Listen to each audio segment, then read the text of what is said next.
Emma Grace Sullivan had 3 seconds to save her own life. 3 seconds while David's hand reached for her wrist. 3 seconds to stumble into the biggest, scariest man in the Thunderbird truck stop parking lot and slip a lipstick-scrawled napkin into his boot before the man who'd killed her mother dragged her back to the car. The napkin said 5 things. He killed my mom. Will sell me tonight. 9 p.m. Emma Sullivan. Grandpa Robert Sullivan. Dallas. Please. James Gunnar Dalton. Found it 17 minutes later. Read it twice. And made 1 phone call that would mobilize 98 Hells Angels across 3 states because an 8-year-old girl had just bet her life on a stranger in leather and tattoos being stronger than the monster in the polo shirt. Before we continue, please subscribe and comment where you're watching from. We love seeing how far these stories travel. Now, let's see if anyone heard Emma's desperate plea. The thing about losing your mother when you're 8 years old is that adults expect you to cry. They expect drama, screaming, the kind of grief you see in movies. What they don't expect is silence. The kind of silence that comes when fear is bigger than sadness. Emma stood in the corner of Riverside Funeral home watching strangers shake hands and whisper about her mother like they'd actually known Sarah Sullivan. They hadn't. Most of these people were her mom's co-workers from the insurance agency. People who'd come to one company picnic and now thought they had the right to pat Emma's head and say things like, "She's in a better place, and time heals all wounds." Emma wanted to tell them that her mother wasn't in a better place. She was in an urn. And time didn't heal anything when you were pretty sure your mother's car accident wasn't actually an accident. Emma, sweetheart. Amanda Chen knelt down, her CPS badge catching the fluorescent light. "I know this is hard, but we need to talk about where you're going to stay." Emma's throat was so tight, she could barely breathe. "My Grandpa Robert in Dallas. My mom said, if anything ever happened." "I know, honey." Amanda's voice had that syrupy quality adults use when they're about to say something that'll break your heart. "But your grandfather is 72 years old. He's had 2 heart surgeries. The state feels that given his health situation, it would be better if I'm her emergency guardian." Emma turned. The man who'd spoken was standing near the guest book, wearing a navy suit that looked expensive. He was maybe 40 with the kind of face that belonged in a toothpaste commercial. Clean-cut, trustworthy, the exact opposite of dangerous. David Marsh extended his hand to Amanda. "I apologize for the timing, but I wanted to introduce myself. I was Sarah's close friend. We worked together for 8 years before she left the agency." That was a lie. Emma had never seen this man before in her life. "Oh," Amanda stood up, suddenly interested. "Sarah never mentioned. We kept in touch privately." David pulled a folder from his briefcase. "Sarah was a very private person, as I'm sure you know, but she designated me as Emma's alternate guardian in case Robert's health became an issue. All the documentation is here. Notarized letters of intent, character references, financial statements, showing I'm more than capable of providing for Emma's needs." Amanda took the folder. Emma watched her flip through the pages. That's how long Amanda Chen, at the documents that would determine Emma's entire future. Everything appears to be in order. "Mr. Marsh." Amanda closed the folder. "I'll need to file this with the court, but given the circumstances and the clear documentation of Sarah's wishes, I see no reason why emergency placements can't be approved today." "No." Emma's voice came out as a whisper. "No, he's lying. My mom never." David's hand landed on her shoulder. Gentle, warm, the kind of touch that from a distance looked comforting. His fingers dug into the space between her shoulder and neck just hard enough that Emma's words died in her throat. "It's okay, sweetheart." David's voice was soft, understanding. "I know you're scared. I know this is overwhelming, but your mother trusted me to take care of you. And that's exactly what I'm going to do." Amanda smiled, actually smiled. "Emma, I know change is frightening, but Mr. Marsh has excellent credentials. He's a licensed insurance adjuster with a clean background check. You'll be staying in his home in Oklahoma City, which means you can stay in the same school district. Your mother wanted stability for you. Emma wanted to scream, wanted to run, wanted to grab Amanda's arm and beg her to call Grandpa Robert, to please just look at David's face and see what Emma saw. But David's fingers tightened a warning, and Emma had learned something in 8 years of life. Sometimes adults don't want to see the truth. They want to see paperwork that makes their job easier. I'll get her things from Sarah's apartment today, David said, and I'll have her settled by this evening. Perfect. Amanda made a note on her tablet. I'll do a home visit next week. Emma, if you need anything, you have my card. She didn't. Amanda hadn't given her a card, but Emma was learning that adults said a lot of things they didn't mean.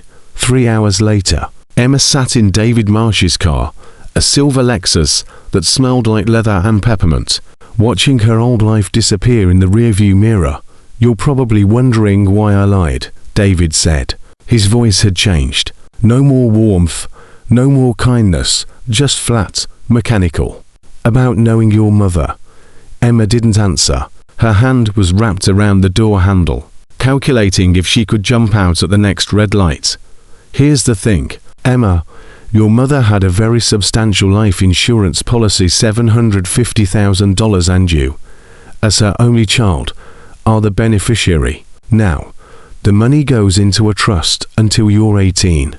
But if your legal guardian happens to be a licensed financial advisor with power of attorney, which I now am, thanks to those documents Amanda barely looked at well, that changes things.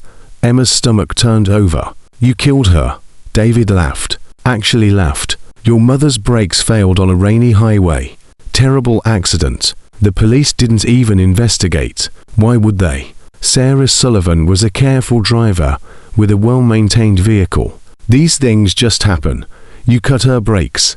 I didn't cut anything. David's eyes met hers in the rearview mirror. I'm an insurance adjuster, Emma. I know exactly how brake lines corrode. I know which ones fail first. I know how long it takes for a small leak to become a catastrophic failure. And I know that if you report someone tampering with brakes 6 weeks before the actual accident, well, it just looks like paranoid rambling from a woman going through a stressful divorce. Emma felt like she was going to throw up. My mom called the police twice. They filed reports, told her she was being overly anxious. Grief and stress can make people imagine things, they said. David pulled off the highway. The beautiful thing about being patient is that eventually everyone believes it was just bad luck. They drove in silence for another 20 minutes. Emma counted exits, memorized landmarks, tried to figure out how to get back to Dallas, back to Grandpa Robert, back to anywhere that wasn't this car with this monster. When they finally stopped, it wasn't at a house, it was at a motel. Red door at exit 47, just off Interstate 40. This is temporary, David said, grabbing Emma's backpack from the trunk. Just until I get the paperwork processed for the trust fund. Shouldn't take more than a week. A week. Emma had 1 week before David got his hands on her mother's money. 1 week before she became a liability instead of an asset. The motel room was exactly what you'd expect. 2 beds with floral comforters that had probably never been washed. A bathroom with a dripping faucet. A window that overlooked the parking lot and the Denny's across the street. David set Emma's backpack on the bed closer to the door. His bed. Bathroom's there. Don't use the shower too long. I need to make some calls. Emma waited until he went outside. Phone pressed to his ear. Then she ran to the window. It didn't open. Screwed shut. The door had a deadbolt that required a key from both sides. The room phone had been removed. Just an empty jack in the wall. She was trapped. Emma sat on the bed and cried for exactly 3 minutes. Then she stopped because crying didn't change anything. Crying didn't bring her mother back. Crying didn't make adults believe you when you told them someone was dangerous. She needed a plan. Over the next 6 days, Emma tried everything. She tried talking to the motel cleaning lady. But David stood in the doorway the whole time watching. She tried slipping a note under the door of the room next to theirs. But the room was empty. She tried screaming when they went to the gas station. but David's hand clamped over her mouth so fast that the cashier just looked away, embarrassed. On day 3, a police officer came to the motel. Officer Kevin Torres, according to his name tag. He knocked on their door at 2 p.m. and Emma felt hope surge through her chest for the first time in 72 hours. Mr. Marsh, I'm following up on a welfare check called in by Robert Sullivan. He's expressed concern about his granddaughter's placement. Grandpa Robert. He was looking for her. He hadn't given up. Of course, officer. David opened the door wider. Please come in. Emma.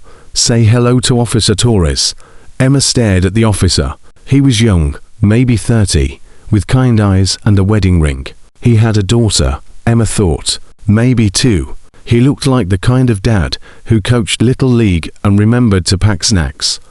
Hi, Emma whispered. Hi, Emma. Officer Torres knelt down to her level. Your grandpa's worried about you. He says he wasn't contacted about your placement. Is everything okay here? This was it, Emma's chance. But before she could speak, David's hand landed on her shoulder. That same spot, that same pressure. Emma's been through a trauma, officer. Her mother's death was sudden. She's having trouble adjusting. David's voice was concerned, parental. Her grandfather is 72 with serious health issues. The court felt I was a better placement option. The court. Officer Torres frowned. I don't see any court orders in the system. Emergency placement through CPS. Amanda Chen was the caseworker. Everything's documented. David pulled out his phone. Showed the officer something. I have all the paperwork. Would you like copies? Officer Torres looked at the phone for maybe 10 seconds. Then he looked at Emma. Is he treating you okay? Are you safe? Emma opened her mouth. David's fingers dug in, and she saw it, the thing that made her understand exactly how trapped she was. Officer Torres's eyes shifted just slightly, just enough to show that he didn't actually want to find a problem. He wanted to check a box and leave. He wanted this to be simple. I'm fine, Emma heard herself say. I miss my mom. Of course you do. Officer Torres stood up. Mr. Marsh, I'll need you to provide copies of that CPS documentation to the station, and we'll follow up next week. Next week when Emma would be gone, when the money would be transferred, when David wouldn't need her anymore.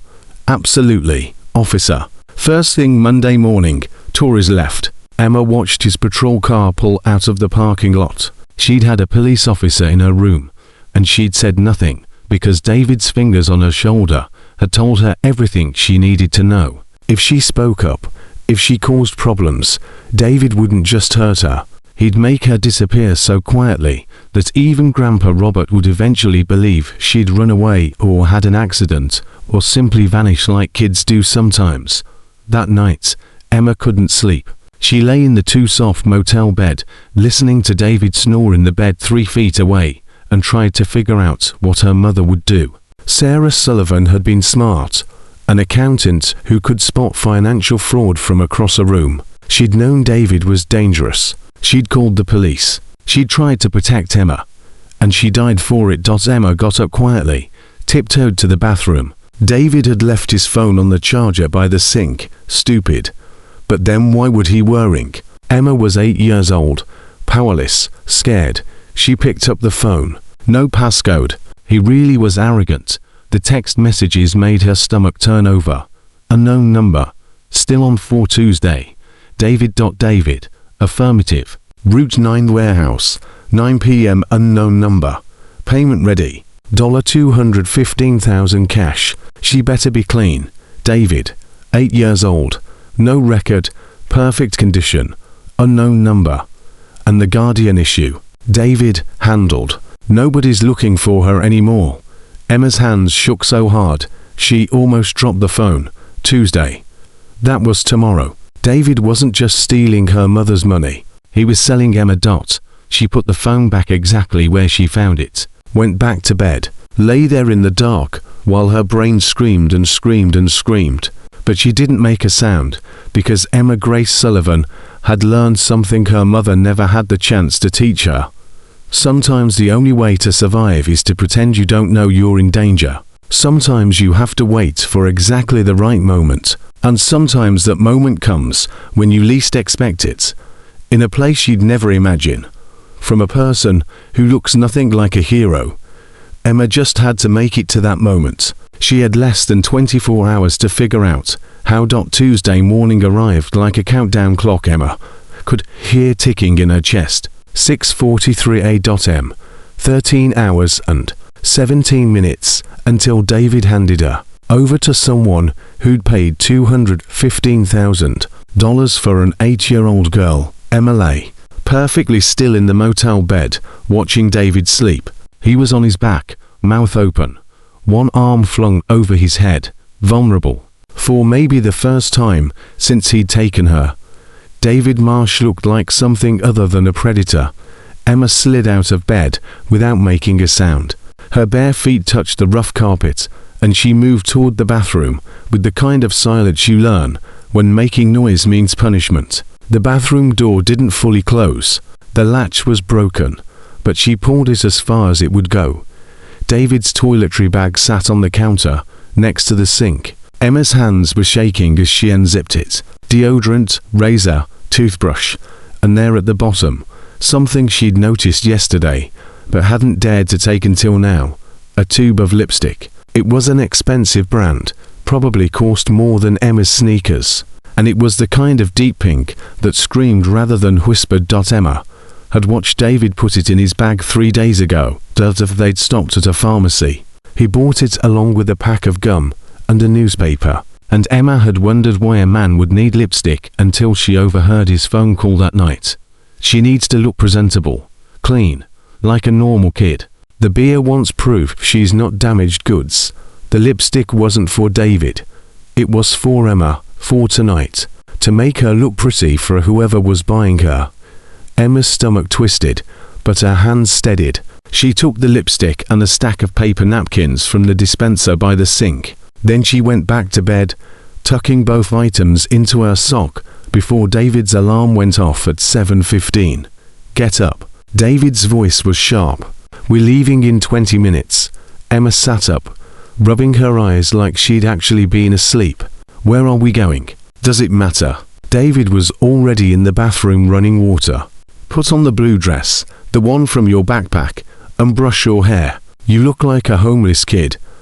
The blue dress was the one her mother had bought for Easter 2 months ago, when Sarah Sullivan was still alive and still fighting to keep Emma safe. Emma pulled it on over her head, and the fabric smelled like home, like her mom's lavender detergent in the cedar closet, where they'd hung nice clothes. She wanted to cry. Instead, she went to the mirror and brushed her hair exactly the way David wanted, smooth, neat, presentable. David came out of the bathroom, wearing fresh clothes, and that smile, the one that made him look trustworthy.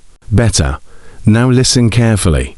We're going to stop for gas in about 2 hours. You're going to use the bathroom, and you're going to come right back to the car. You're not going to talk to anyone. You're not going to look at anyone funny. You're going to be a normal 8-year-old who's traveling with a guardian.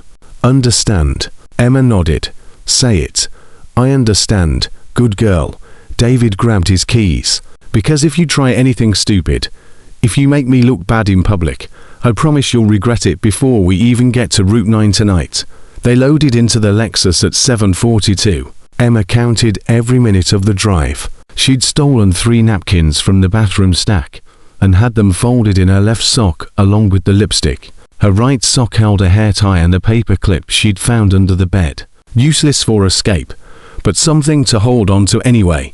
The highway stretched out empty and endless. Exit signs flew past: Yukon, El Reno, Weatherford, small Oklahoma towns where people probably went to school and came home and never thought about 8-year-olds being sold in warehouses. Emma practiced in her head what she'd write. She couldn't say too much. The napkin was small and the lipstick would smear, but she had to say enough. "He killed my mom.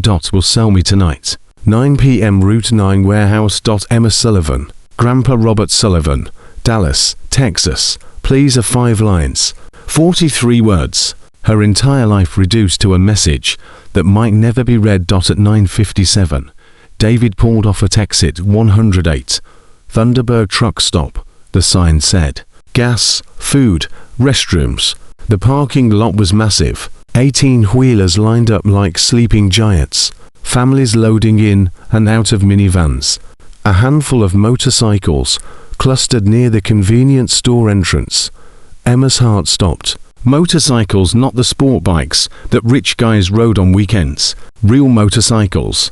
Hollies with chrome that caught the morning sun. And standing next to them, 3 men who looked like they'd stepped out of every parent's nightmare about dangerous strangers. Leather vests, tattoos covering both arms, beards that hadn't been trimmed in months. The biggest one had to be 6'5", maybe 260 pounds, with shoulders that looked like they could carry the world or the weight of one 8-year-old girl's last hope.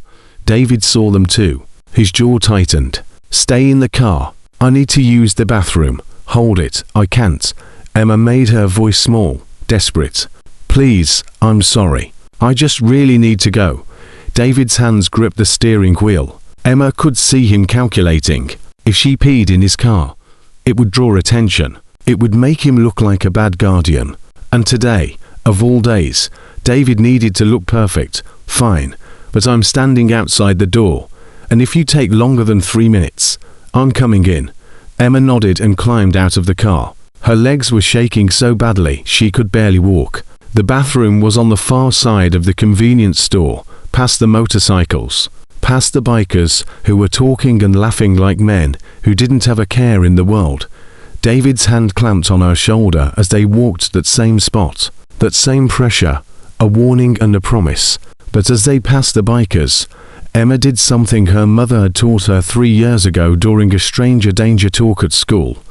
She really looked not at their tattoos or their scary appearances, but at their faces. The biggest one had kind eyes, tired eyes, the eyes of someone who'd seen bad things and decided to stand against them anyway. Emma's right shoelace was already loose. She'd made sure of that this morning, tying it just barely enough to stay on. As they passed within 5 feet of the bikers, she let her foot drag just slightly. The lace came undone. "Bathroom's right there," David pointed. 3 minutes. Emma went inside. The bathroom was cleaner than she expected. White tile, commercial soap dispensers, paper towels that actually worked. She locked herself in the furthest stall and pulled out the napkin and lipstick with shaking hands.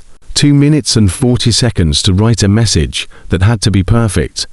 The lipstick was harder to control than she'd thought. It smeared. It dragged. But Emma pressed down and wrote as clearly as she could. "He killed my mom. Will sell me tonight. 9 p.m. Route 9 Warehouse. Emma Sullivan. Grandpa Robert Sullivan. Dallas, Texas. Please. She folded the napkin, as small as it would go, tucked it into her palm, flushed the toilet even though she hadn't used it, washed her hands, looked at herself in the mirror. Her mother's daughter, Sarah Sullivan's little girl, the one who was supposed to be safe. "Emma." David's voice through the door. "Time's up." Emma walked out. David's hand found her shoulder immediately, steering her back toward the car. But the bikers were still there, still talking, still standing between Emma and the Lexus. This was it. Her only chance. Emma looked down at her right shoelace, the untied one. Then she looked up at David. "My shoe." "What?" "My shoelace came untied. I'm going to trip." David's expression said he didn't care if she tripped and fell on her face. But they were in public. People were watching. And David needed to look like a caring guardian. "Make it fast." Emma knelt down. The biggest biker was maybe 8 feet away, his back partially turned as he talked to one of his friends. Emma's hands went to her shoelace, fumbling with the knot, making it look difficult. Then she did what her mother would have been terrified to see, but would have understood completely. She stumbled forward, not dramatically, just enough. Her shoulder bumped into the biker's leg, and she grabbed his boot to catch herself. "Whoa there, kiddo." His voice was deep, rough, but gentle. Big hands steadied her shoulders. "You okay?" Emma looked up at him, met his eyes, and in that second before David's hand closed on her wrist, she slipped the folded napkin into the gap between his boot and his jeans. "Sorry," she whispered. "I'm sorry." "No worries," the biker smiled. "You sure you're okay?" "She's fine." David's voice was cheerful, apologetic. Just clumsy, aren't you, Emma? Never watches where she's going. David pulled her away hard. His fingers dug into her wrist until she felt bones grinding together. Get in the car. Emma climbed into the back seat, watched through the window as the biker turned back to his friends. Unaware that a pink lipstick message was tucked in his boot. Unaware that an 8-year-old girl had just bet her life on him finding it. David started the engine, pulled out of the parking lot, got back on the highway heading east. That was stupid, he said quietly. Running into people, drawing attention. It was an accident. Nothing you do is an accident, Emma. I see you. I see every little thing you try. David's eyes found hers in the rearview mirror. But it doesn't matter. We're 4 hours from Route 9. 4 hours until you're someone else's problem. Emma turned her face to the window so David wouldn't see her crying. She'd done everything she could, written a note, delivered it, trusted a complete stranger who looked terrifying and might be exactly what she needed. Now all she could do was pray he found it. James Gunnar Dalton walked into the Thunderbird convenience store thinking about coffee and maybe a sandwich. The ride from Tulsa had been long 2 hours of highway, wind and road rumble, and his back was telling him he wasn't 25 anymore. He grabbed a turkey club from the refrigerated section and headed for the coffee station. That's when he felt it. Something in his left boot. Not a rock. Not his imagination, something that didn't belong. Gunnar set down his sandwich and reached into his boot. His fingers found it immediately. Small, folded tight, wedged between the leather and his sock. He pulled it out. Pink napkin. Weird. Then he unfolded it and saw the lipstick message, and the world stopped. He killed my mom. Will sell me tonight. 9 p.m. Route 9 Warehouse. Emma Sullivan. Grandpa Robert Sullivan. Dallas, Texas. Please. Gunnar read it 3 times. The little girl who'd bumped into him. Strawberry blonde hair, blue dress, eyes that had looked too old for her face. The man who janked her away with a smile that didn't reach his eyes. His hands started shaking. Actually shaking. Gunnar was 52 years old, former Army Ranger, president of the Hells Angels Oklahoma chapter, and his hands were shaking because he'd just met a child being trafficked, and he'd smiled at her and let her walk away. He pulled out his phone and called the one person who could help, Reaper. I need you now. Marcus Reaper Stone answered on the second ring. What's wrong? I've got a situation. Kid left me a note. Says someone killed her mother. Says she's being sold tonight. Route 9 Warehouse, 9 p.m. Silence. Then Reaper's voice, sharp and focused. What's the kid's name? Emma Sullivan. Grandfather's Robert Sullivan. Dallas. I'm on it. Don't move. I'm 20 minutes out. Gunnar walked out of the convenience store. His brothers, Tank and Wrench, saw his face and stopped talking immediately. What happened? Tank asked. Gunnar held up the napkin. We've got a kidnapped kid being trafficked. Sales tonight. Tank's expression went dark. You sure? I'm sure. Gunnar looked at the highway where the silver Lexus had disappeared. And we just let her drive away. 17 minutes later, a black pickup truck pulled into the parking lot. Marcus Stone climbed out carrying a laptop and looking like a man on a mission. Former FBI. Quit the bureau 6 years ago when politics got in the way of justice. Reaper had connections that could crack open cases the police wouldn't touch. He set the laptop on the hood of his truck and started typing.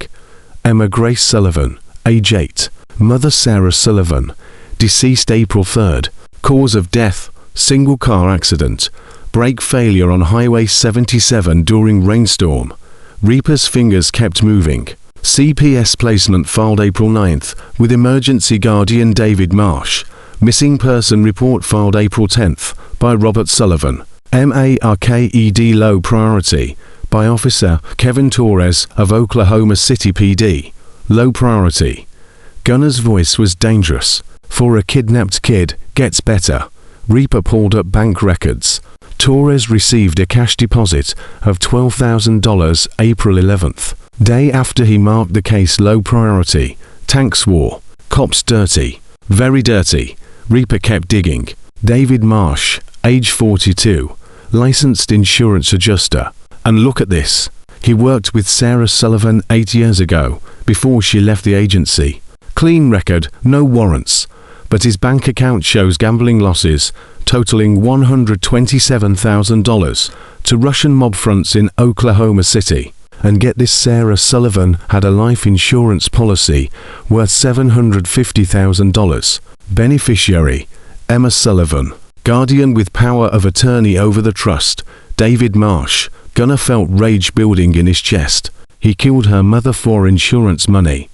And now he's selling the kid to cover his gambling debts. Reaper looked up. Sarah's accident report. Want to guess who processed her insurance claim? David Marsh. 2 weeks before her brakes failed. He adjusted the claim valuation on her car, had full access to vehicle records, knew exactly which brake lines to compromise. Reaper's jaw was tight. Sarah filed a police reports claiming someone was tampering with her car. Both times, Officer Torres marked them as anxiety-related and closed the case. How long until we can move? Tank asked. Reaper checked his watch. It's 10:45 now. If they're heading to Route 9 warehouse in eastern Oklahoma, that's about 4 hours from here. We need bikes. We need brothers. And we need to move fast. Gunnar was already on his phone. Oklahoma chapter. This is Gunnar. Emergency mobilization. Kidnapped child. Trafficking situation. I need every brother within 100 miles at my location now. The responses came immediately. 32 bikes confirmed. ETA 30 to 90 minutes.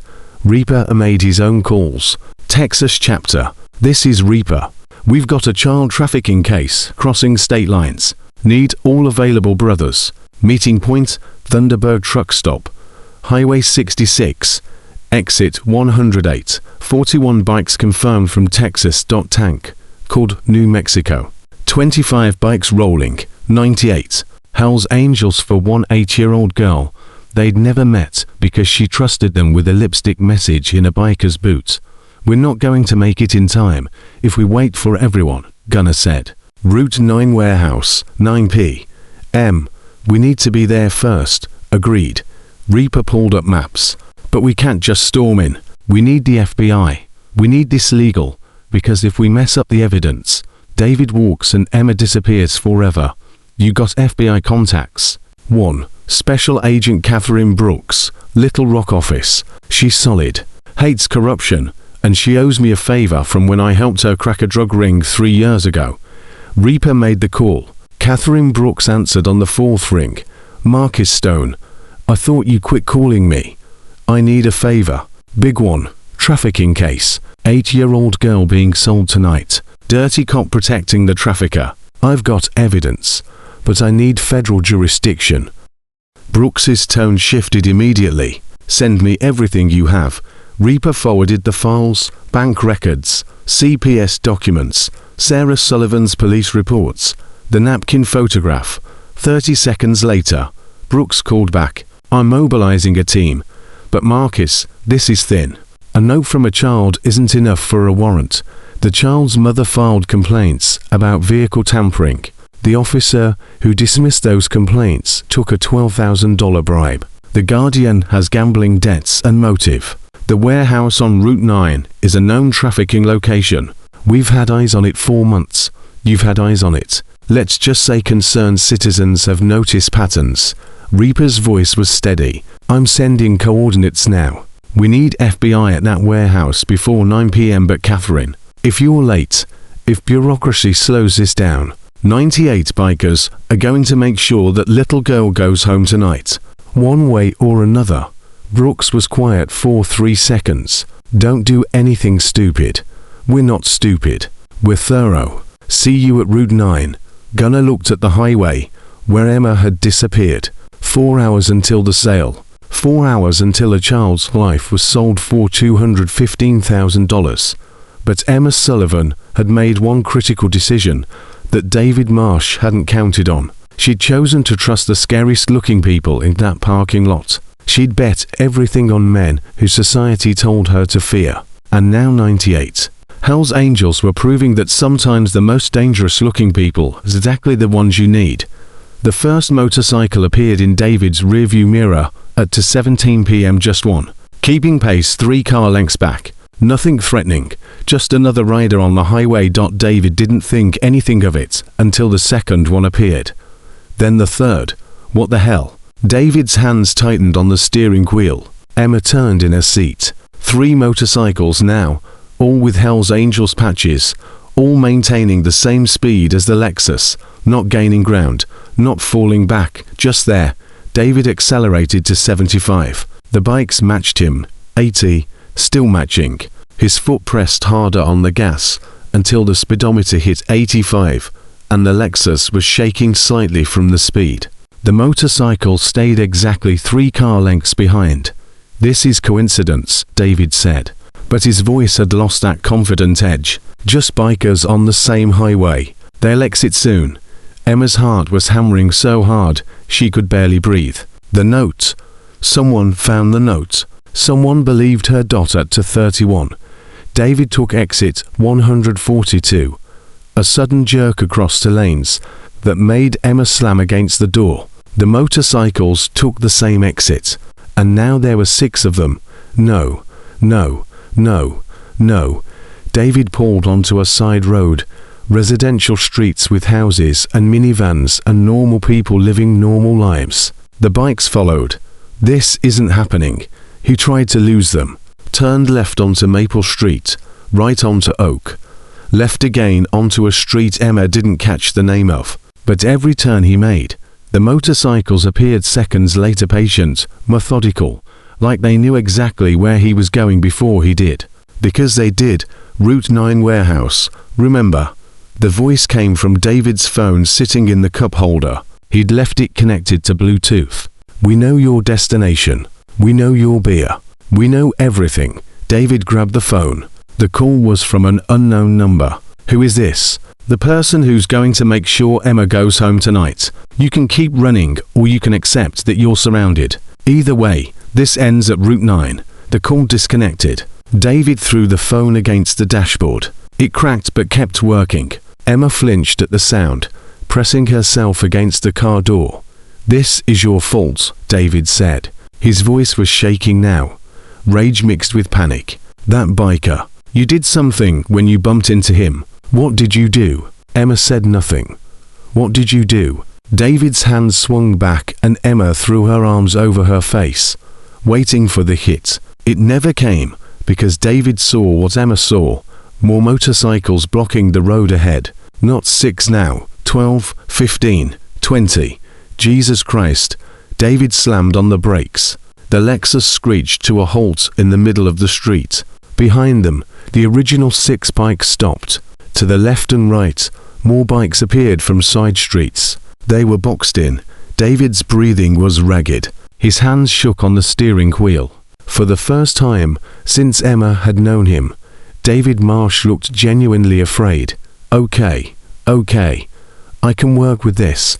He pulled out his phone with trembling fingers. I'll call my beer. Tell him the situation's changed. He brings his people. We outnumber these bikers, and we make the exchange early. He dialed. Emma heard ringing through the car speakers. A man answered. You're early. We have a problem. There are bikers following us. Hell's Angels. At least 20 of them. I think the kid contacted someone. Silence on the other end. Then, how? I don't know how. Does it matter? I need backup now. We're on. David looked around frantically. Chester Street, residential area. East Oklahoma City. I'm not bringing my people to a residential street in broad daylight because you can't control an 8-year-old. She's worth $215,000. She's worth nothing if I get arrested. You deal with this. Call me when you're clear. If you're not clear by 8 p.m., the deal's off. The line went dead. David stared at the phone. Then he looked in the rearview mirror at the motorcycles behind him, at Emma huddled against the door, at the situation spiraling completely out of his control. Get out of the car. Emma's blood went cold. What? Get out now. David reached across and opened her door. You want to go with the bikers? Fine. Go. But I promise you, your grandfather's going to have an accident tonight. A real one. and it'll be your fault." Emma's hands were frozen on the seat belt. David was letting her go. After 6 days of captivity, he was just letting her walk away. But the threat about Grandpa Robert, that was real. David had killed her mother. He wouldn't hesitate to kill her grandfather. "Emma, get out of the car before I change my mind." Emma's fingers found the seatbelt release. She climbed out onto the pavement, legs shaking so badly she could barely stand. The nearest motorcycle was maybe 30 feet away. The rider, a huge man with a grey beard, wasn't moving toward her. None of them were. They just sat there on their bikes, engines rumbling, waiting. David leaned across the seat. "You made a choice, Emma. Remember that when you find out what happened to your grandfather." He slammed the door and the Lexus lurched forward, tires squealing. The motorcycles ahead parted, just enough to let him through. Then they closed ranks again and followed. Emma stood alone in the middle of Chester Street, watching the Lexus disappear, watching the motorcycles follow it like sharks tracking prey. And then one bike separated from the pack and came back for her. The big man with the grey beard pulled up beside her. Up close, he was even more intimidating. Covered in tattoos, leather vest with patches Emma didn't understand, face that looked like it had seen violence and survived it. "Emma Sullivan." Emma nodded, unable to speak. "I'm gonna. I got your note." He held up a pink napkin, and Emma felt something break open in her chest. Relief so intense it hurt. "You're safe now. We're getting you home," he said. "He'll hurt my grandpa. Your grandpa's in Dallas with FBI protection as of 1 hour ago. David Marsh isn't hurting anyone ever again." Gunnar pulled out a phone. "This is Special Agent Catherine Brooks. She wants to talk to you." A woman's voice came through the speaker. "Emma, my name is Catherine. I'm with the FBI. Are you injured? Did David hurt you?" "No. I mean yes, but I'm okay. I need you to listen very carefully. We have teams moving to intercept David right now. We have evidence of your mother's murder. We have proof of David's trafficking connections. But we need you to be brave for just a little bit longer. Can you do that?" Emma looked at Gunnar, at his kind eyes that didn't match his scary appearance. "Yes, good girl. Gunnar's going to keep you safe. And Emma, you did everything right. Writing that note was the smartest, bravest thing you could have done." The call ended. Gunnar offered his hand. "There's someone else here who wants to meet you." A pickup truck pulled up, and a woman climbed out. She wasn't wearing leather, just jeans and a t-shirt. She had kind eyes and a medical bag slung over her shoulder. "Hi, Emma. I'm Elena. Everyone calls me Doc." She knelt down to Emma's level. "I'm a paramedic. Can I check you over? Make sure you're okay." Emma nodded. Doc's hands were gentle as she examined Emma's wrist, the one David had grabbed so hard, as she noted the bruises on Emma's upper arm, as she looked at the rope burn on Emma's ankle from when she tried to escape through the motel bathroom window on day 2. "You're going to be okay," Doc said quietly. "But we need to document these injuries for the trial. Is that okay? Will I have to see him again?" "David, not if you don't want to. The FBI will take your statement, but you don't have to be in the same room as him, ever." Doc pulled out her phone and took photos of the bruises. Professional and methodical. "Emma, how long since you ate?" "Yesterday. Breakfast," he said. "I needed to look hungry for the beer." More believable. Doc's expression went dark. She pulled a granola bar from her medical bag. "Eat this slowly. Your stomach needs to adjust." Emma took the bar with shaking hands. The first bite tasted like heaven. While she ate, Gunnar was on his radio. Target vehicle heading east on Highway 9. Multiple units in pursuit. FBI intercept team standing by at warehouse location. Another voice crackled back. "This is Reaper. We've got eyes on the Lexus. He's speeding up. 90 mph now. He knows we're not backing off. Stay with him. Don't let him exit before Route 9. Copy that." Emma swallowed the granola bar. "Are you going to hurt him?" Gunnar looked at her. "We're going to make sure he goes to prison for the rest of his life. That's better than hurting him. That's justice. My mom tried to get justice. She called the police. They didn't believe her. The police officer, who didn't believe her, is being arrested right now, Doc said. Officer Torres, the FBI found the money David paid him. $12,000 to ignore your mother's complaints and mark your case low priority. Emma felt something fierce and hot building in her chest. Good. At 3:47 p.m., David Marsh pulled into the Route 9 warehouse parking lot, going 60 mph. He slammed on the brakes and the Lexus fishtailed before stopping in a cloud of dust. Behind him, 98 motorcycles formed a perfect semicircle, blocking every exit, every escape route, every possible way out. David sat in his car, hands on the wheel, breathing hard. He could see them in his mirrors. Dozens of bikers, all watching him, all waiting. He reached for the glove compartment for the gun he'd shown Emma once. The one he'd never needed to fire, because just showing it was enough to terrify an 8-year-old into silence. David Marsh. This is the FBI. Step out of the vehicle with your hands visible. David's head snapped up. FBI agents were pouring out of unmarked vehicles parked at the warehouse. 5, 10, 15 agents, all wearing tactical gear, all with weapons drawn. He was surrounded. 98 bikers on one side, the FBI on the other. No beer coming to rescue him. No corrupt cop to bury the evidence. No way out.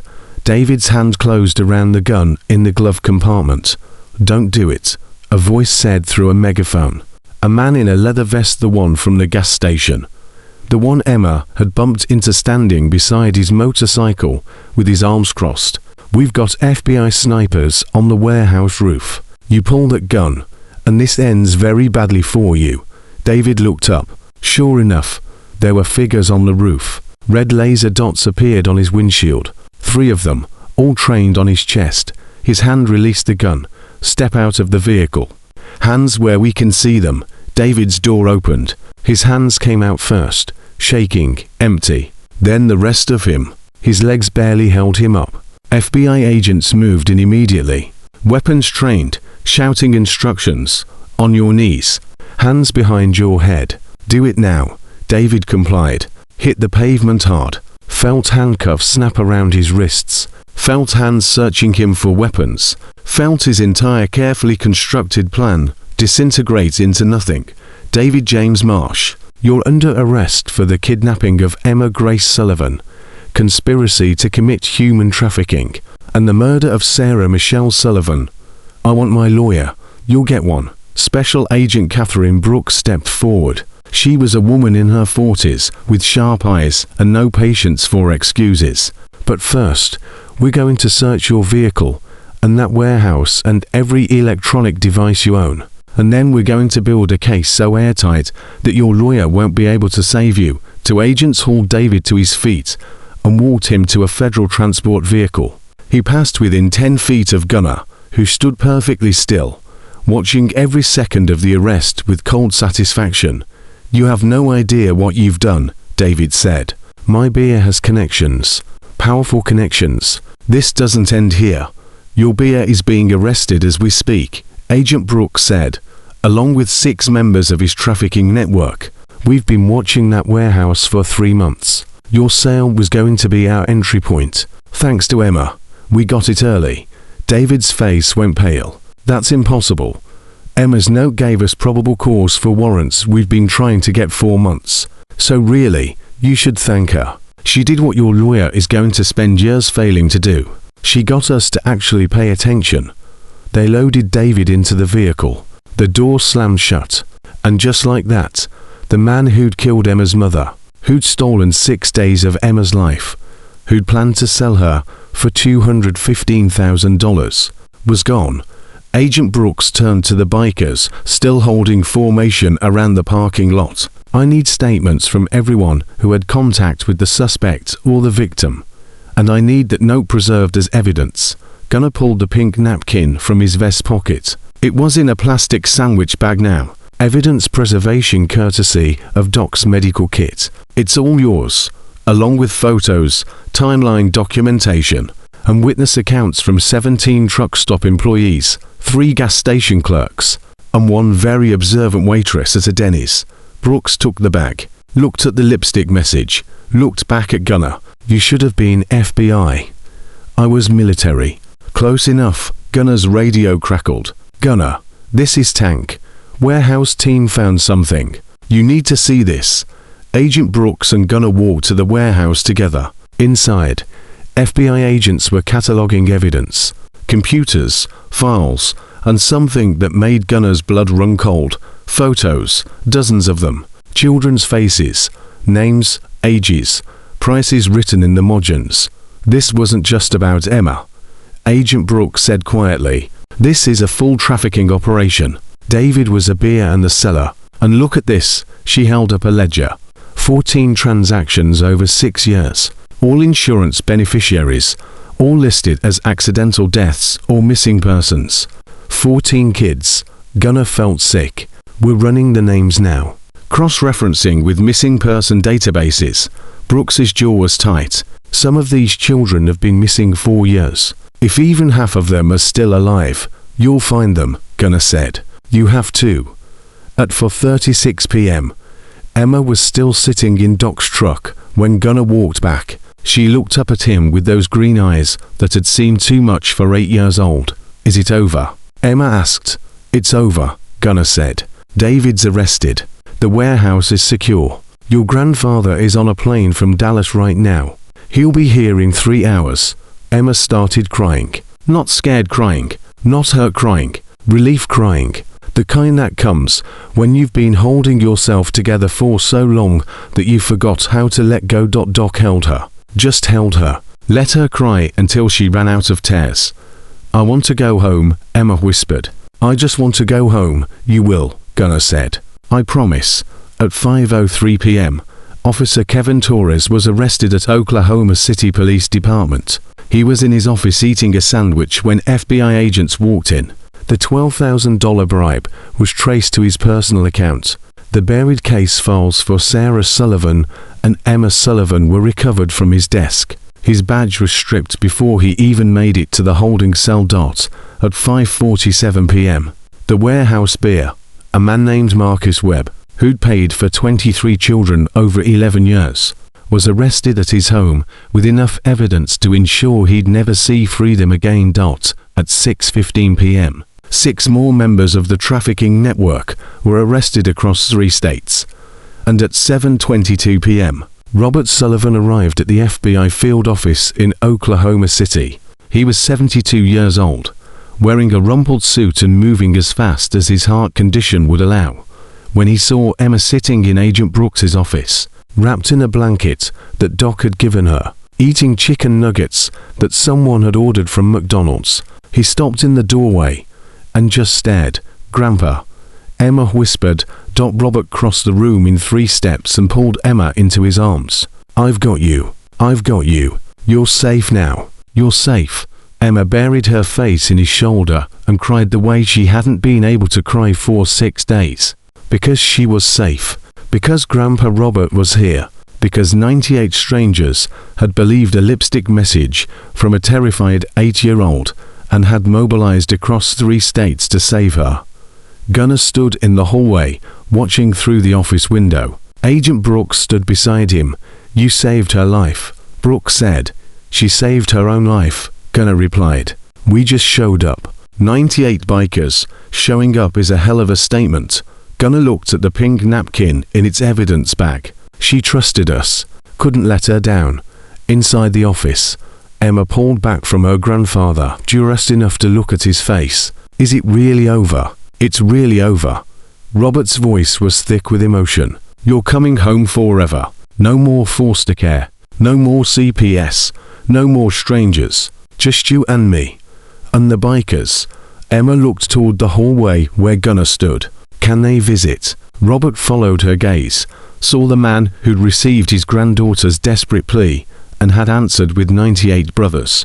Anytime they want. 3 months after the arrest, Emma sat in a witness room at the Oklahoma County Courthouse, holding Grandpa Robert's hand so tight her fingers were white. Through the door, she could hear voices, lawyers arguing, the judge asking questions, people she'd never met deciding her future.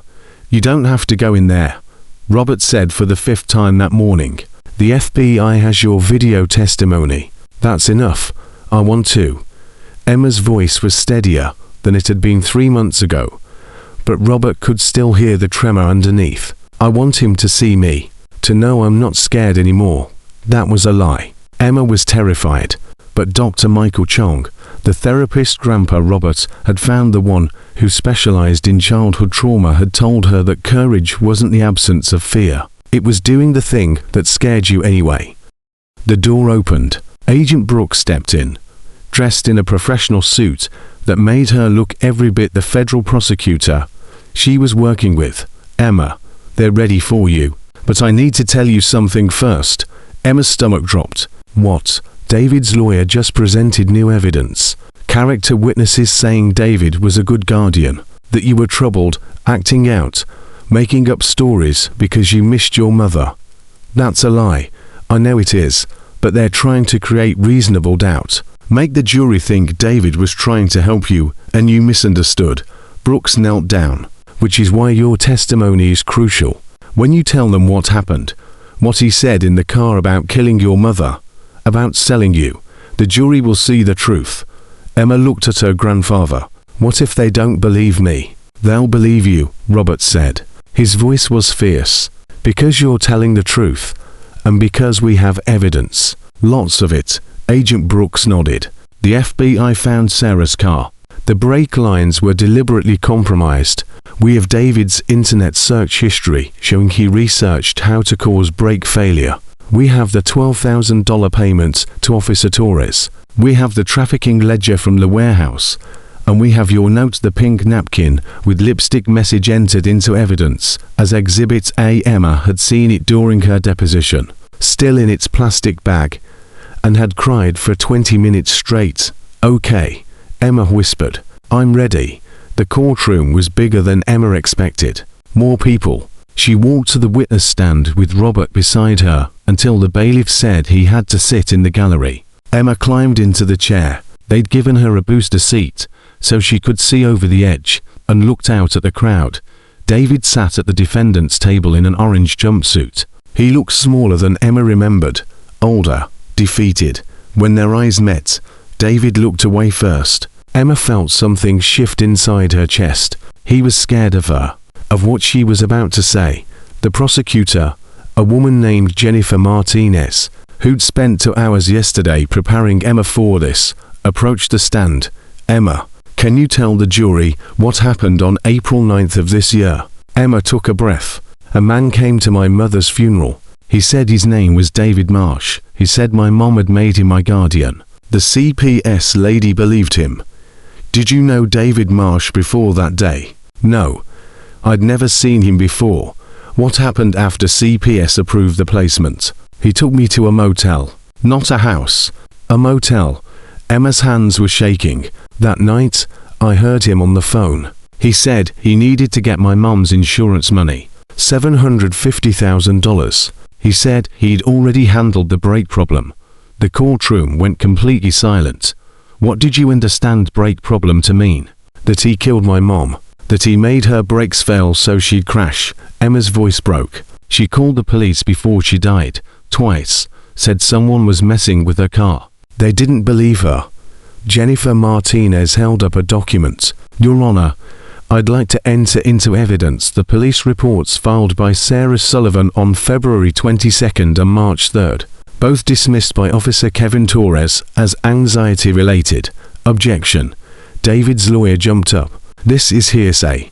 The child is interpreting adult conversations she couldn't possibly understand, Your Honor.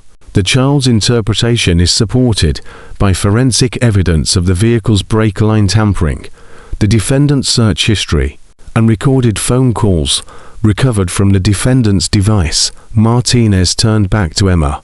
"What happened next?" Emma told them everything. The motel rooms, the failed escape attempts, Officer Torres's visit, where she'd wanted to scream for help but couldn't.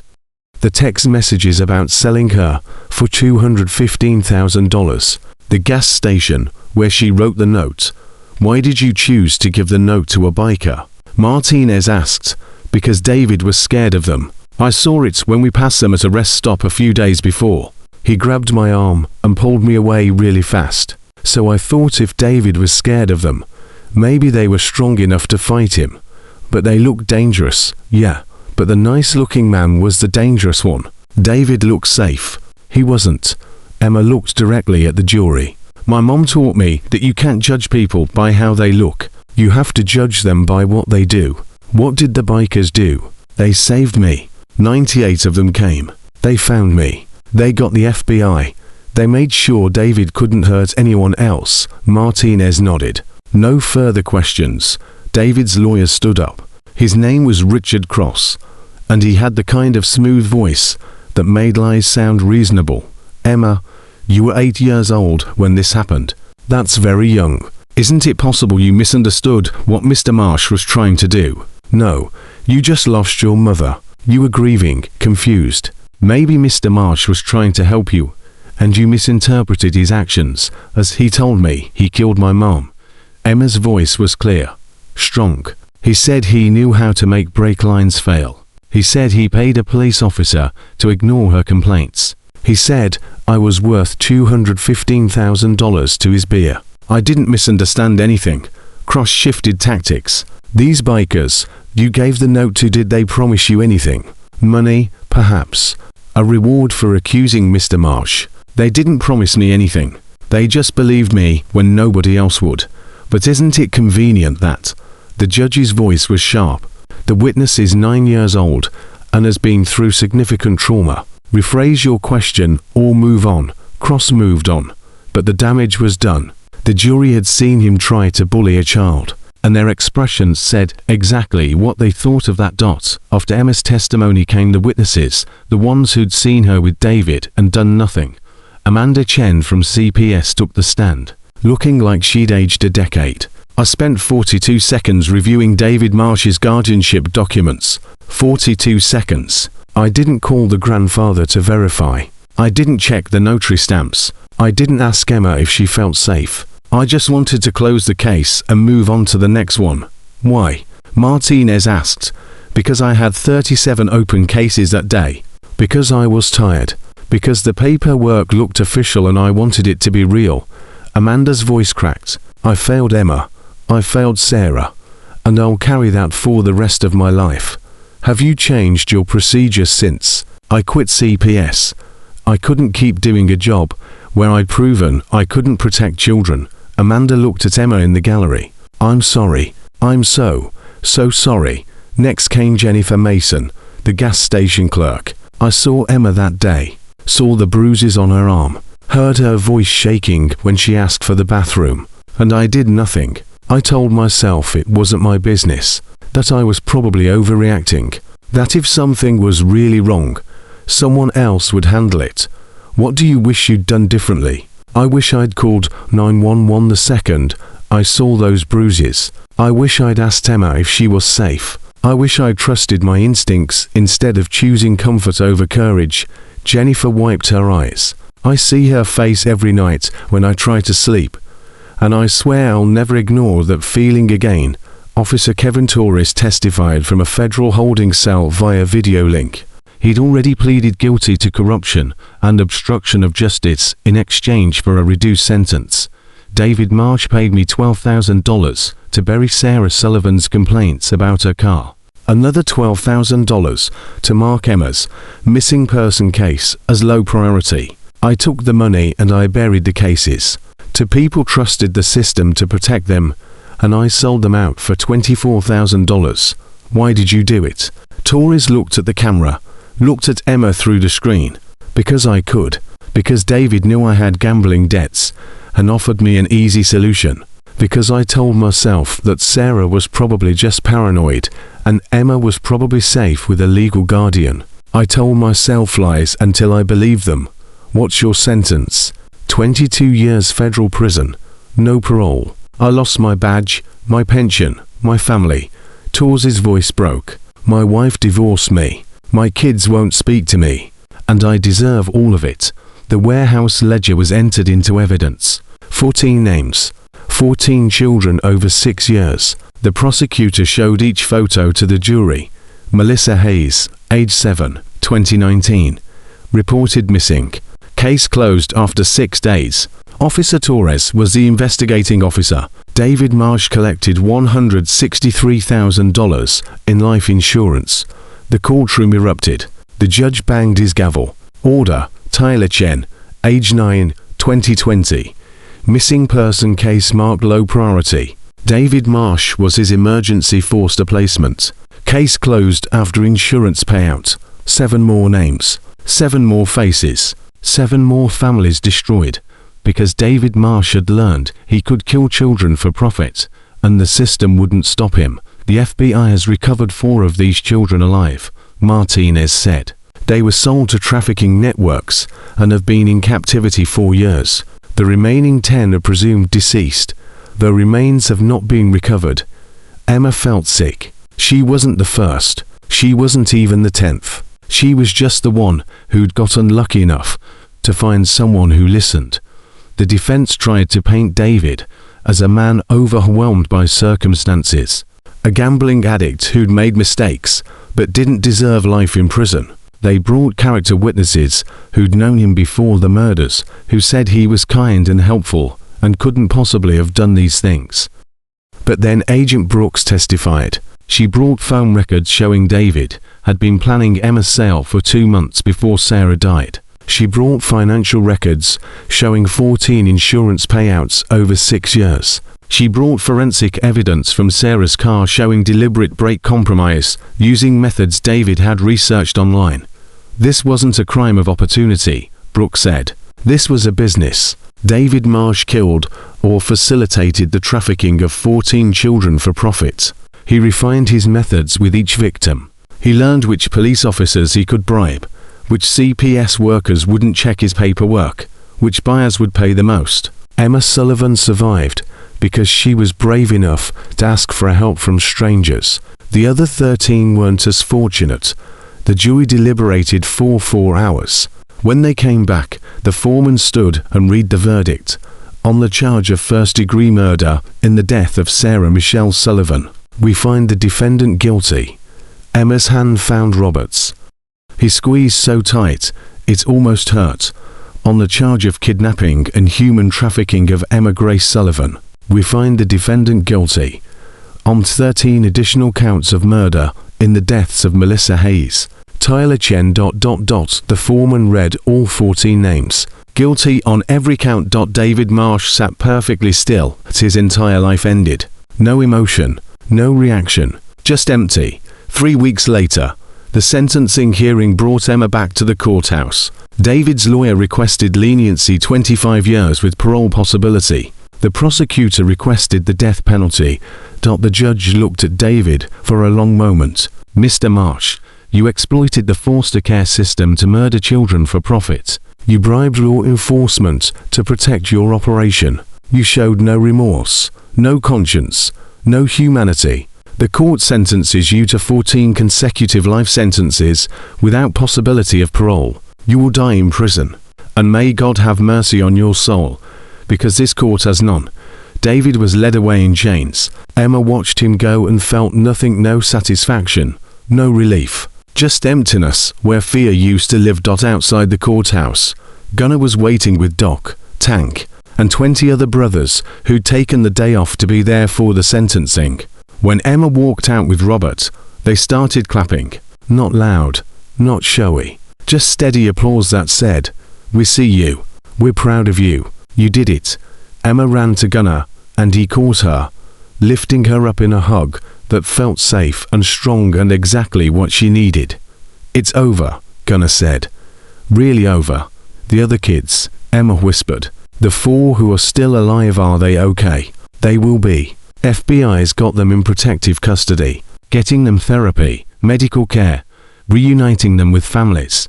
Because of you, Emma, because you were brave enough to write that note. I was scared. Brave people are always scared. That's what makes them brave." Gunnar set her down, but kept his hand on her shoulder.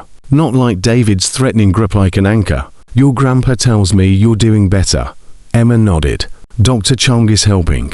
And Grandpa got me a new bedroom, his house in Dallas. Purple walls like I wanted, and a lock on the door, but only I have the key to. That's important. Feeling safe in your own space. Can you visit? You and Doc and everyone. Grandpa said you could come anytime. Doc stepped forward. We'd love to. How about next weekend? We'll bring the whole crew. Have a barbecue in your backyard. Show you some motorcycle maintenance if you're interested. Emma's face lit up for the first time since the trial started. Really? Your family now? Emma. Hell's angels take care of family. Robert shook Gunner's hand.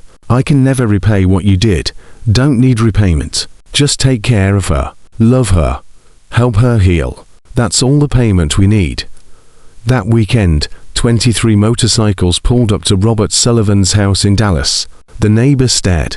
Some called the police, who showed up, and then left after Agent Brooks made a call, explaining that the Hells Angels were invited guests protecting a federal witness. Emma spent the afternoon learning how to change motorcycle oil from Tank, who had hands the size of dinner plates, but explained everything with patient gentleness. She learned basic first aid from Doc, who told her that knowing how to help people was the best way to take back control of feeling helpless. And she sat with Gunner in Robert's garage, the pink napkin now framed on the wall, and asked the question that had been haunting her for 3 months. Why did you believe me? I'm just a kid. Adults don't usually believe kids. Gunner was quiet for a long moment. 20 years ago, I had a daughter, Emily. She was 6. Someone took her from a playground while I was deployed overseas. By the time I got home, the case was cold. The cop who investigated said she probably ran away. My wife knew better. She tried to tell them Emily had been taken. They didn't listen. Said she was just a hysterical mother. Emma's breath caught. Did you find her? No. I've been looking for 20 years. She'd be 26 now, if she's still alive. Gunner's voice was rough with all pain. So when I found your note, when I saw what you'd written, I wasn't going to let another little girl disappear, because adults chose not to believe her. I couldn't save Emily, but I could save you. Emma threw her arms around him and held on tight. To people bound together by loss and survival and the choice to keep fighting even when the world said to give up. I'm sorry about Emily. Emma whispered. Me too, kiddo. Me too. 18 months after David Marsh's sentencing, Emma Sullivan stood in the bathroom of the Oklahoma State Capitol building, staring at her reflection and trying not to throw up. You don't have to do this. Doc stood behind her, hand gentle on Emma's shoulder. The legislation can pass without your testimony. The sponsors have enough votes, but it shouldn't have to. Emma's voice was steady. Even though her hands were shaking, people need to hear from someone who lived through what happens when the system fails. They need to know this isn't just paperwork. It's kids' lives. She was 10 now. 5th grade. President of her student council at Mountain View Academy in Dallas. Volunteer at Children's Hospital. Reading to younger kids on Saturdays. And as of 6 weeks ago, the youngest advocate ever invited to testify before the Oklahoma State Legislature. Emma's Law Senate Bill 892. Mandatory digital verification of all custody documents before child placement. 90 seconds of database checking that would prevent what happened to her from happening to anyone else. How many votes do we have? Emma asked. Doc checked her phone. 30 to confirmed yes. 15 confirmed no. The rest are undecided. Your testimony could push them over. What if I freeze? What if I can't talk? Then I'll be right there and we'll walk out together. Doc met Emma's eyes in the mirror. But Emma, I've watched you for 18 months. You've survived trauma that breaks most adults. You've testified in federal court. You've faced down the man who killed your mother. If anyone can do this, it's you. Emma nodded, smoothed down her purple dress, the one Grandpa Robert had bought her for special occasions. She checked that the framed pink napkin was in her bag. Agent Brooks had returned it after the trial, and Emma carried it everywhere now.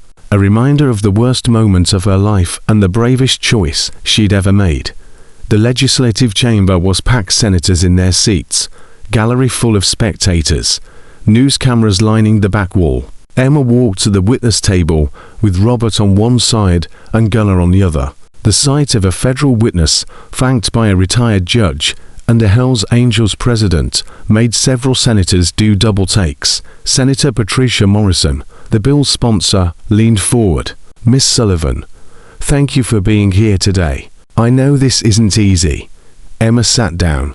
The microphone was too high and someone adjusted it downward. "Thank you for listening. Can you tell us in your own words what happened when you were placed with David Marsh?" Emma had practiced this, rehearsed with Dr. Chung, but actually saying it out loud in front of strangers who had the power to prevent it from happening again felt different. A CPS worker named Amanda Chen approved my placement with David Marsh 42 seconds. She looked at fake custody papers and didn't verify them. Didn't call my grandfather. Didn't check a database. Just decided that the papers looked good enough and gave me to a man who'd killed my mother and planned to sell me. One of the undecided senators, a man named Thomas Webb, interrupted. "Miss Sullivan, with all due respect, CPS workers handle dozens of cases daily. Requiring digital verification for every placement would slow down an already overburdened system. My mother filed to police reports saying someone tampered with her car. It took Officer Torres less than 5 minutes to mark both as anxiety-related and close the cases. If he'd spent 90 seconds checking David Marsh's background, he would have found the gambling debts, the insurance fraud patterns, the previous missing child case where David was involved." Emma's voice didn't waver. "My mom would still be alive if someone had spent 90 seconds caring enough to verify." Senator Morrison pulled up a document on her tablet. "The bill requires CPS workers to complete FBI database checks before approving custody transfers. These checks take approximately 90 seconds and would flag any criminal history, financial irregularities, or previous investigations." Senator Webb, "Can you explain why 90 seconds is too long to ensure a child's safety?" Webb shifted in his seat. "I'm not saying safety isn't important. I'm saying we need to balance. My mom's death wasn't a balance. It was a murder that could have been prevented." Emma pulled the framed napkin from her bag, held it up. "This is what I wrote when every adult who should have protected me failed. He killed my mom. Will sell me tonight, please. I wrote this on a napkin with stolen lipstick because I was 8 years old and out of options. This is what happens when we prioritize convenience over verification." The chamber went completely silent. "How many children are in CPS custody right now?" Emma asked. Senator Morrison checked her notes. "Approximately 423,000 nationwide. And how many of them are with guardians who haven't been properly verified, who have fake papers that look good enough, who are being hurt right now because someone chose speed over safety?" Emma looked directly at Senator Webb. "Senate Bill 892 isn't about slowing down the system. It's about making sure the system actually protects children instead of delivering them to predators." Another senator, a woman named Rebecca Cole, spoke up. "Miss Sullivan, I'm sympathetic to your situation, but implementing digital verification across all 50 states would cost millions in database infrastructure and training. Where does that funding come from?" Emma had expected this question. Agent Brooks had coached her on it. David Marsh killed 14 children over 6 years. The FBI investigation cost taxpayers $4.2 million. The prosecution and trial cost another $1.8 million. The therapy and medical care for the 4 recovered trafficking victims will cost approximately $600,000 per year for the next decade. That's $12 million spent because the system failed to spend 90 seconds preventing the crimes in the first place. "You've done your research," Cole said. "And I found something interesting when Agent Brooks helped me look at the data." Emma pulled out a printed spreadsheet. "In the past 5 years, there have been 127 custody placement cases where children were later found to be with fraudulent guardians. 83 of those cases involved trafficking. 44 involved insurance fraud.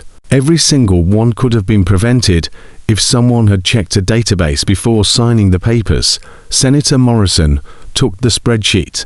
"Miss Sullivan, What would you say to people who argue that most CPS placements are legitimate and we're creating unnecessary bureaucracy for the majority to prevent problems with the minority? Emma thought about Amanda Chen, who'd quit CPS and now volunteered at a women's shelter trying to atone. About Jennifer Mason, the gas station clerk who'd started a non-profit teaching people to recognize trafficking signs. About Officer Torres serving 22 years in federal prison. I'd say that the children who end up with fraudulent guardians are also part of most placements. We were supposed to be the majority, the safe ones, the protected ones, but nobody verified. So we became the minority that everyone regrets not saving. Emma's law doesn't create bureaucracy. It creates a basic safety check that should have always existed. What about the children who've already been recovered? Another senator asked. How are they doing? Emma's throat tightened. She'd met two of them, Sarah Chen and Marcus Riley, both rescued from the warehouse trafficking network. Sarah is 11 now. She was sold when she was 6. She has nightmares every night, doesn't trust adults, flinches when people touch her. She's in intensive therapy and probably will be for the rest of her life. Marcus is 13. He was trafficked at 9. He tried to take his own life twice last year because living with the memories was worse than not living at all. The chamber was so quiet Emma could hear her own heartbeat. This isn't about statistics or budgets or bureaucracy. It's about kids who deserve better and didn't get it because adults chose convenience. I'm standing here today because 98 strangers believed a lipstick note from a terrified 8-year-old and mobilized across 3 states to save me. Emma's law means the next kid won't have to bet their life on finding the right stranger. They'll be protected by a system that actually verifies before it places. Senator Webb cleared his throat. Miss Sullivan, I want to apologize. You're right. 90 seconds is not too long. I'll be changing my vote to yes. 4 other undecided senators nodded. Emma felt something loosen in her chest. Senator Morrison stood.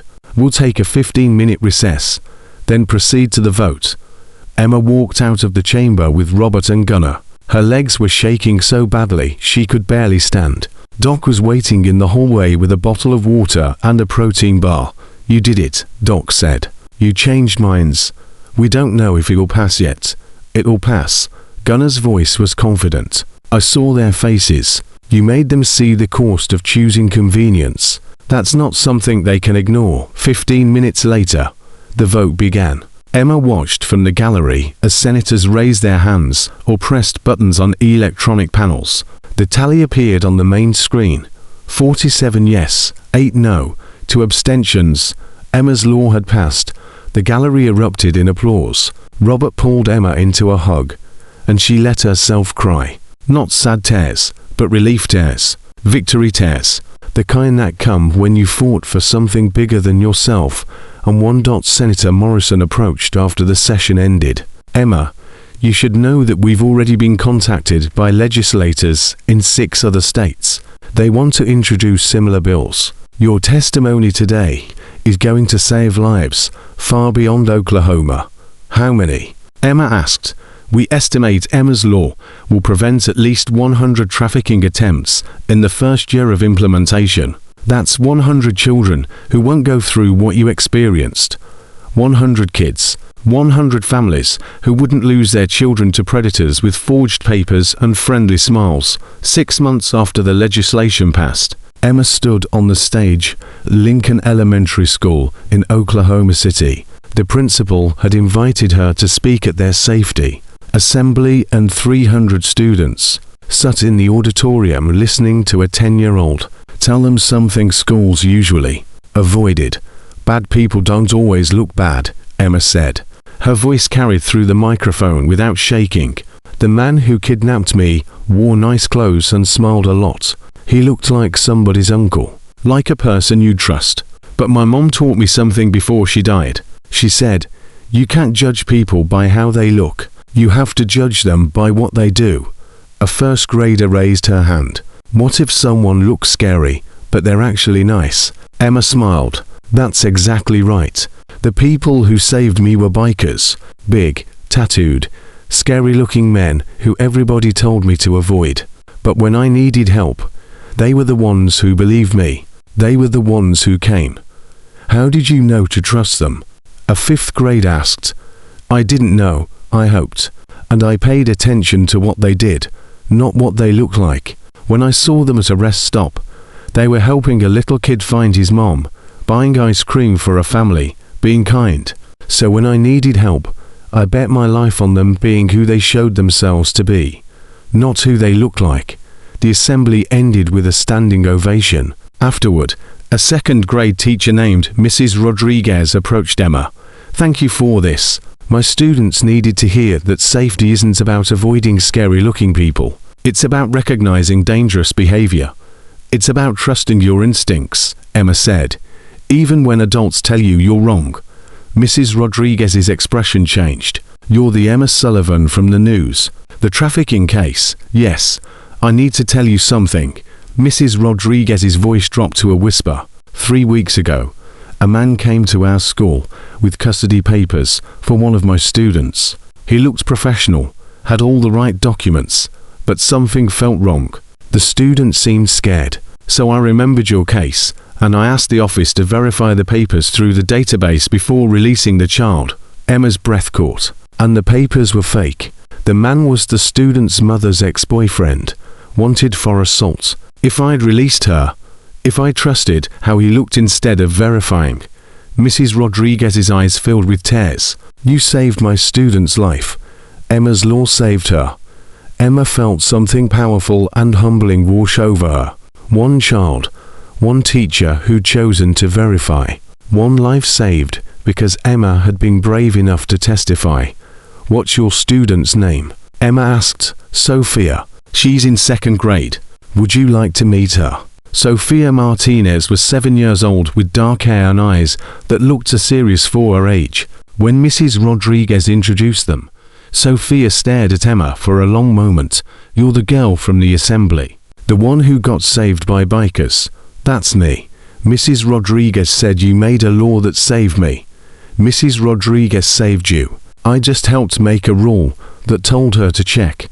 Sophia pulled something from her pocket. A folded piece of paper. I made you this. Emma unfolded it. A crayon drawing of a little girl standing next to a bigger girl. Above them written in careful 2nd grade handwriting. Thank you for making teachers check. Emma knelt down to Sophia's level. You're safe now. You know that, right? Sophia nodded. My mom says I don't have to see him ever again. The police arrested him. Good. And Sophia, if anyone ever makes you feel unsafe, you tell someone. Even if the person looks nice, even if they have papers that say they're allowed to take you, you trust your gut, and you tell someone who will listen like you told the teacher. Exactly like that. 1 year after Emma's law passed, the Oklahoma State Capitol held a ceremony honoring the legislation's impact. 127 trafficking attempts prevented. 15 fraudulent guardians arrested before they could harm children. 4 corrupt CPS workers fired for failing to use the verification system. Emma stood on the stage with Senator Morrison, Agent Brooks, Gunner, Doc, and Robert.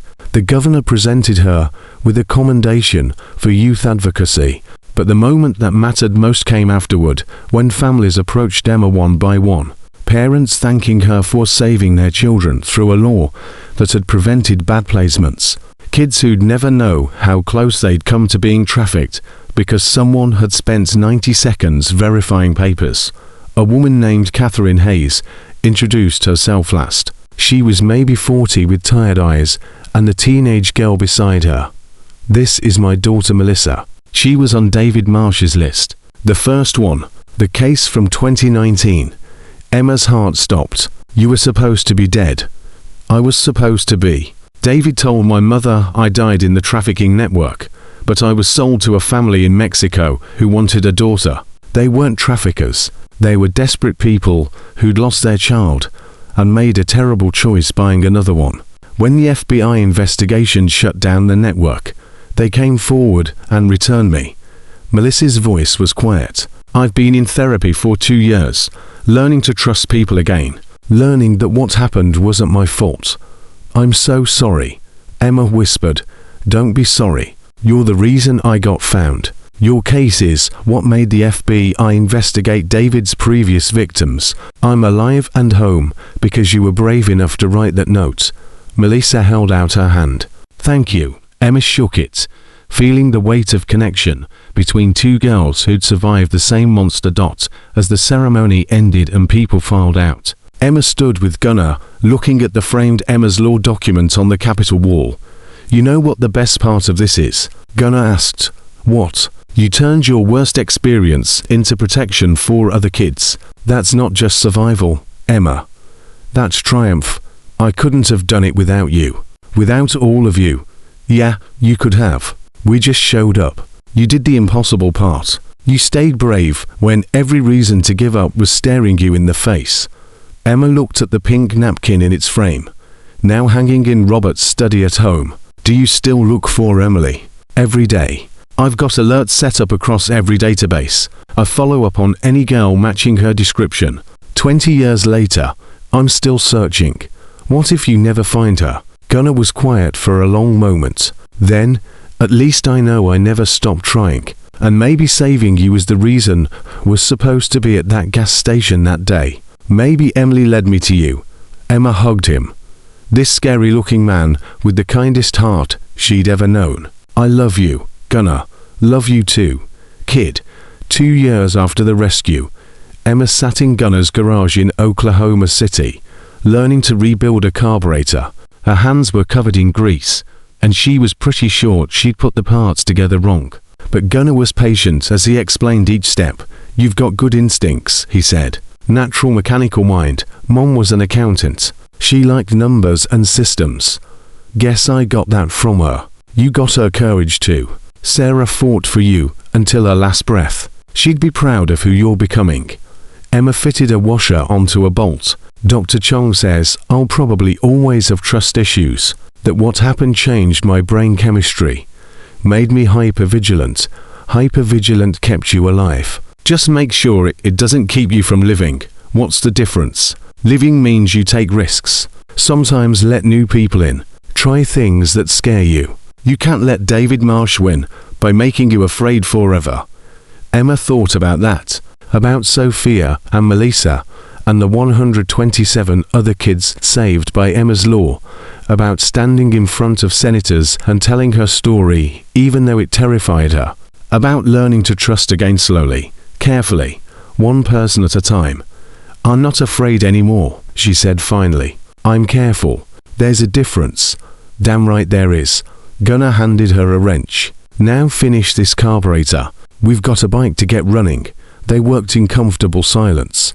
Teacher and student, survivor and protector, to people bound together by the choice to keep fighting even when the world said the fight was hopeless. On the wall above them, the pink napkin hung in its frame. "He killed my mom. Will sell me tonight. Please. 5 lines that had mobilized 98 strangers and changed legislation across 11 states. Emma Grace Sullivan had written those words when she was 8 years old and out of options. Now she was 11, thriving, advocating, healing. She'd turned trauma into testimony and survival into service. And every day, somewhere in America, a CPS worker spent 90 seconds verifying custody papers because of her. A teacher asked questions when something felt wrong.